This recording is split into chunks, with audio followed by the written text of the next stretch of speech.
Larg skenës politike që pas humbjes në zgjedhjet e 11 majit, ku nuk mundi të fitojë as mandatin e tij të deputetit, Lulzim Basha u shfaq papritur në SPAK rreth orës 16 pasdites së kësaj njëjteje.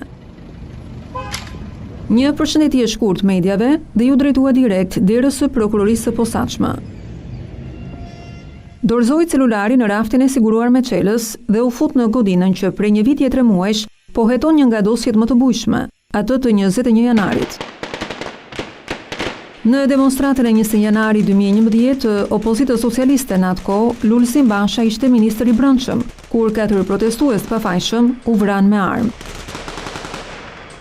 Pas 1 orë e 20 minuta përballë prokurorit posaçëm Alfred Shehu, ish-kreu i Partisë Demokratike Lulzim Basha u shfaq i rezervuar të tregojë publikisht se për çfarë ishte në SPAK. Jam thirrur si person që ka dieni për një çështje në hetim. 20 janari, zoti Basha? Informacionin se për cilën çështje jam thirrur, ju lutem ta merrni drejt për drejt te institucioni, sepse ligjërisht duhet të respektoj sekretin hetimor.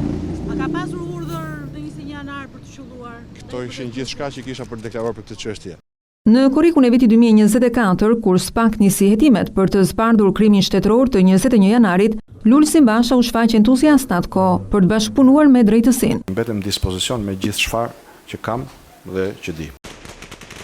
Prerazi në deklarata publike ka mohuar të ketë qenë ai personi që urdhëroi gardën të qellojë me armë ndaj protestuesve përpara kryeministrisë, ku qëndronte Sali Berisha dhe as të jetë ai që zhduku serverat me të gjitha filmimet e asaj dite.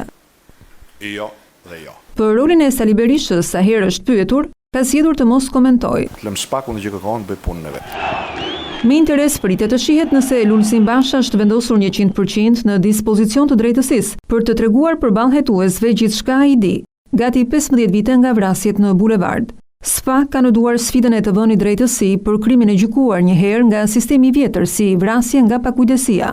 Ishte insistimi i palukundur i familjarëve të Alex Nikës, e vetmja vrasje pa autor, që çoi dosjen e 21 janarit në dyert e SPAK. Më 12 mars të vitit 2024, gjykata e lartë foli në frymën e një vendimi historik të një prej gjykatave më të rëndësishme ndërkombëtare, asaj në Strasburg, për të drejtat e njerëzit, dhe urdhëroi SPAK të hetojë 21 janarin si krim shtetëror për të zbardhur rolin dhe përgjegjësitë e drejtuesve të lartë shtetëror, Berishës, Bashës, Endrea Prendit, për vrasjet e 4 protestuesve, Hekuran Dedës, Ziver Veizit, Faik Myrtajt dhe Alex Nikës, sot dëshmor.